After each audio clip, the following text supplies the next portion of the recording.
Three, two, one.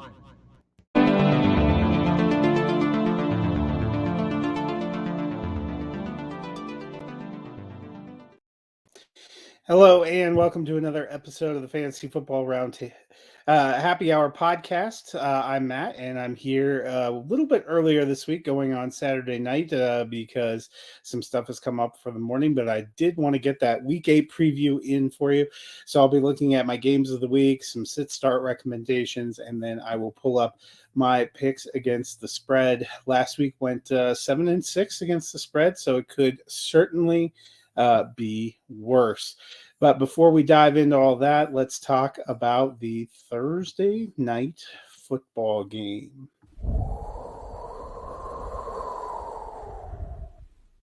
The Buccaneers traveled to battle the Bills. Both teams really kind of needing a win. It was not a super explosive game. 24-16, Buffalo gets the victory. They move to 5-3 on the season, 3-4 for the Buccaneers. Mike Evans got a touchdown, so you got to be happy about that. Gabe Davis had a huge game after having kind of a nothing game the week before. I actually had one of my sit-start recommendations in that game, and that was my recommendation was to start tight end Dalton Kincaid. If you didn't hear, Dawson Knox had wrist surgery, will miss a few weeks. Kincaid saw a huge increase in week 7. He finished with a lot of targets, caught 8 passes for 75 yards in that game. I liked him a lot in week 8. I thought it was kind of a must-win game for the Bills, and he really delivered. He was one of the guys that had a pretty decent night on Thursday night. We did see some Khalil Shakir, which was fun, 6 for 92. But Dalton Kincaid had 5 for 65 and a touchdown. Obviously, there are all 32 teams in action this week, so there are potential for some guys to have some big games at tight end, but hard to believe that he won't finish in top 12 range. Well, now that we've done that, let's look at my games of the week. As mentioned, there are no buys this week, so all the teams are in action. My first game of the week, early morning game, we have the 5-2 Jacksonville Jaguars at the 4-2 Pittsburgh Steelers. This is really an interesting battle of two teams that have kind of emerged as contenders in the AFC, and it's a crowded AFC field. Jacksonville first in the AFC South, putting some distance between them and their second place team.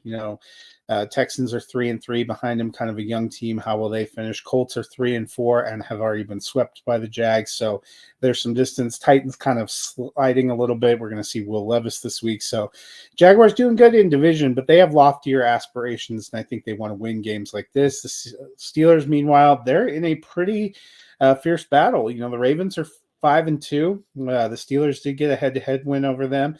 Browns are also 4-2, and then the Bengals 3-3. Those are some great teams, so the Steelers definitely want to keep winning. I think this will be a good one. Speaking of those 3-3 Bengals, fresh off a bye week, Joe Burrow got some time to heal. They are heading in to play the San Francisco 49ers. Brock Purdy cleared concussion protocol today, so he will be available to make the start. That's the late afternoon window game. 49ers are favored by 5.5 points. They've lost 2 games in a row. I think this is going to be a tight one. Preseason, I thought this could be a Super Bowl preview. You know what? It still potentially could be. I'm really looking forward to this game. Sunday Night Football, we are going to see Tyson Bagent again as the Chicago Bears, 2-5, head to battle the 2-4 Los Angeles Chargers. Hard to believe the Chargers have started off 2-4. Brandon Staley's seat has got to be smoking. It's so hot. I expect them to play a pretty good game. Bagent looked good in week 1. They get a boost in the rushing game. Roschon Johnson has cleared concussion protocol and will be available, gives them another option. So I think that will be a good one. Monday Night Football to close out the week, the Las Vegas Raiders at the Detroit Lions. Both these teams suffered losses last week, kind of an embarrassing loss for the Raiders in Chicago. The Lions, meanwhile, got trucked by Baltimore last week. I think the Lions have played better at home. I think they will come out fired up. Not sure what we'll get from the Raiders. Jimmy G is back, so that's got to help. But, the Raiders have struggled some offensively and in scheme, so we'll see how it goes. I like the Lions in that one, but should be a fun Monday Night Football game. Well, with that out of the way, let's move to my sit starts.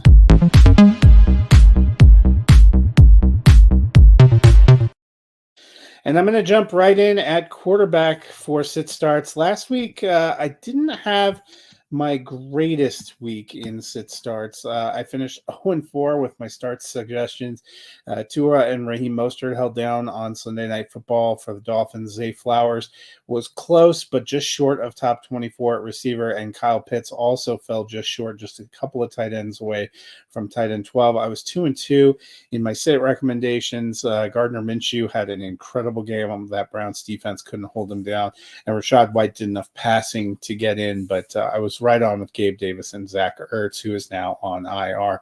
My quarterback picks this week, you know what? It's a battle of the number 1 and number 2 overall draft picks, as the Texans and Panthers are going to battle. And you know what? I'm starting CJ Stroud. He was the number 2 overall pick, but he's looked like the number 1 quarterback prospect out of that draft in the NFL this year. He's quarterback 14, but on a points per game basis, we've seen him do even a little bit better than that. We've seen him throw all over the Panthers. We've seen quarterbacks throw all over the Panthers this season. And I suspect Stroud will do the same and manage to crack the top 12 in week 8. Very excited to see what he can do. I think he is a prime candidate for Rookie of the Year. Meanwhile, I am sitting Bryce Young of the Carolina Panthers. You know, the bye week might have helped Young. But he has struggled a little bit this season. He just hasn't been sharp, despite having a top receiver in Adam Thielen. You know, he's just quarterback 30 on the season, and I don't think he's going to make that huge of a leap against the Texans. He would not be a top 12 starting option for me. So that is a look at my quarterbacks. Happen to both be in the same game. Let's move over to running backs. My start this week is Jahmyr Gibbs. David Montgomery is out again, and Jahmyr Gibbs was unleashed in week 7 when David Montgomery missed. He finished as running back 5, leading the Lions on the ground, putting up some good numbers in the passing game. As I mentioned, the Lions are going to have a Monday Night Football matchup against the Raiders. I am firing Gibbs up. I think it'll be a good game. I think the Lions want to make some hay. I'm sitting on the flip side, Brian Robinson Jr. of the Washington Commanders. Robinson, he's running back 12 on the season in PPR, but much of that owes to the fact that the Commanders haven't had a bye yet. He's just managed to stay in the lineup. He also had a monster game in week 2. The past 3 weeks, though, he's recorded just 24.3 points total. That's about 8.1 points per game. The Commanders are now using 3 backs with Chris Rodriguez back. And they face an Eagles team that kind of smothered the number 1 rushing attack in the Dolphins last week. I'm staying away from Brian Robinson Jr. I just don't feel confident. Moving on to receivers, it is another rookie. It's just a rookie-heavy sit-start week for me, I guess. Rookie Jordan Addison for the Minnesota Vikings. I'm firing him up. They've won 2 straight games despite missing Justin Jefferson. And you know what? Jordan Addison is a big part of that. They've done it thanks to some great work from Addison. He's now wide receiver 8 on the season. He exploded on Monday night against the 49ers, and now he gets the Packers. I actually think this is going to be kind of a fun game. The Vikings want to get past the Packers, get back to 500. I think he is the guy to do it.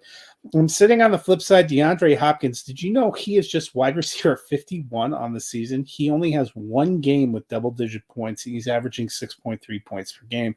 Those numbers aren't going to be helped with Ryan Tannehill out this week. He will have a combination of Malik Willis and Will Levis throwing him the ball. You know what? I'm just keeping him on my bench. I mentioned my tight end start had been Dalton Kincaid. I think that's going to pay off handsomely for me. He caught 5 passes for 65 yards and a touchdown, which is a pretty good clip at a position that doesn't always see incredible production. On the flip side, my sit is Noah Fant of the Seattle Seahawks. I've always enjoyed Fant and his talent, but there are just too many mouths to feed in what's not a high-volume passing offense. You know, we saw rookie Jake Bobo have a big game last week. We have rookie Jackson Smith and Jigba. You have Tyler Lockett and DK Metcalf in the mix. You have Will Dissly, another tight end that's often in the mix. You have a couple of good running backs. I just don't think there's enough volume there to consistently support Noah Fant. So he is not a player that I am comfortable rolling out and starting.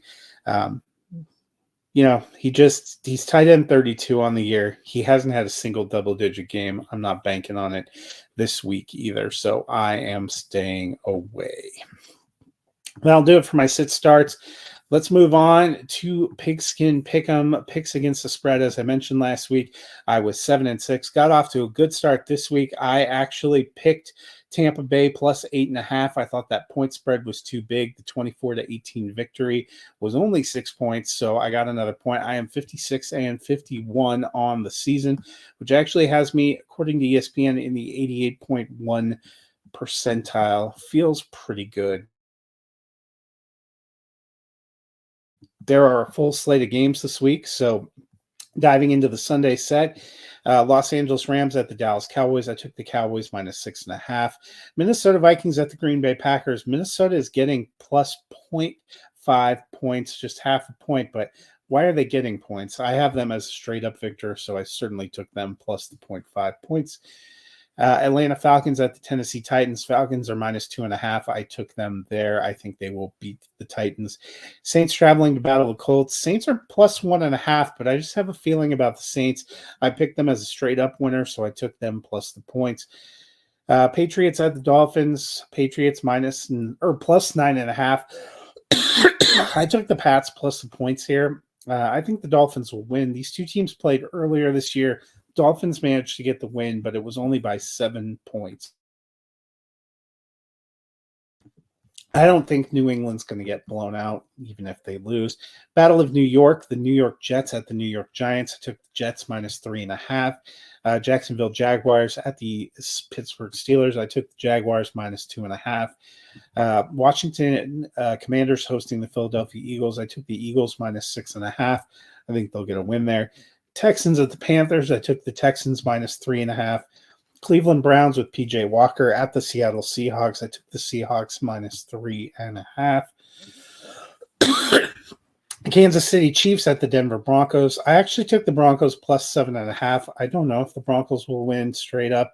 I would like them to snap that 16-game losing streak, but I do think they'll keep it close, kind of like they did in the first matchup. Ravens at the Cardinals. I took the Ravens minus 8.5.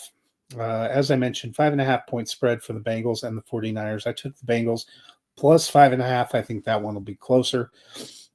Sunday Night Football, Chicago plus 8.5 points over the Chargers. I took the Bears. I think the Chargers will win, but I don't know if they win by double digits. Monday Night Football, same thing. It's the Raiders plus 8.5 points. I think the Lions win. I think it'll be a good game. But I took the points with the Raiders because I think they will put up something of a fight. So that wraps up my look at my picks against the spread. Before we get out of here, we'll wrap up with movie.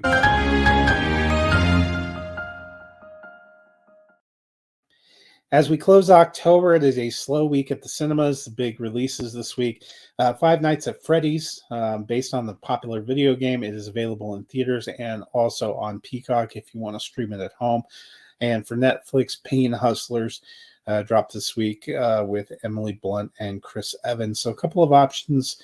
Could be a little interesting to check out. Gives you something for this holiday weekend. Eric and I are off this week, so enjoy your Sunday nights. We will be back next week. A lot of big movies are starting to get released here in November. Should be a really fun month. Looking forward to it. Until then, you guys have a wonderful week 8.